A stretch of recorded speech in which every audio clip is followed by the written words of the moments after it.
জি, আসসালামু আলাইকুম। প্রতিদিনের মতো আজকেও আপনারা এসেছেন ইজতেমা নিরাপত্তার বিষয়গুলো জানার জন্য এবং আগামীকাল যেহেতু আখেরি মোনাজাত সেটির কি ব্যবস্থাপনা আছে সেটিও জানার জন্য আপনাদেরকে ধন্যবাদ। আপনাদের সহযোগিতায় আমরা জনগণকে, মুসল্লিদেরকে সুনির্দিষ্ট পথে চালাতে পারছি এবং তারা সুশৃঙ্খলভাবে আছে। সবচেয়ে বড় কথা হলো যে আপনাদের মাধ্যমে যে মেসেজটি যাচ্ছে সেটি হলো সত্য মেসেজ। যারা বিভ্রান্ত ছড়াতে চায় তারা বিভ্রান্ত ছড়াতে পারছে না। আপনাদের মাধ্যমে জানাতে চাচ্ছি আগামীকালকে আখেরি যে মোনাজাত হবে সেটি 9টা থেকে 9:30টার মধ্যে হবে ইনশাল্লাহ। আর আখেরি মোনাজাতের আগে আমরা 6টা থেকে 300 ফুটের মাথায়, দৌড় ব্রিজের মাথায় এবং বুগরা মাথায় এই যে বাকি যে ভিতরে যে অঞ্চলটুকু সেই অঞ্চলে সকল প্রকার যানবাহন আমরা বন্ধ রাখবো।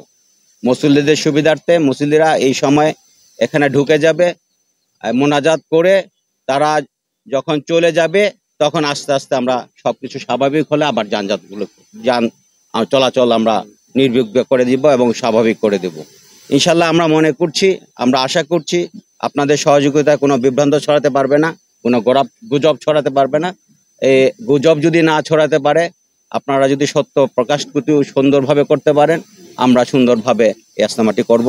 আমরা এখন পর্যন্ত কোনো নিরাপত্তা থ্রেট উপভোগ করছি না। আমরা সম্পূর্ণভাবে নিরাপত্তা দিয়ে যাচ্ছি। ইজতেমার যে মুরব্বীরা আছে ওনারাও ওনাদের প্রচুর পরিমাণ ভলান্টিয়ার রেখেছে, ওনারাও নজর রাখছে।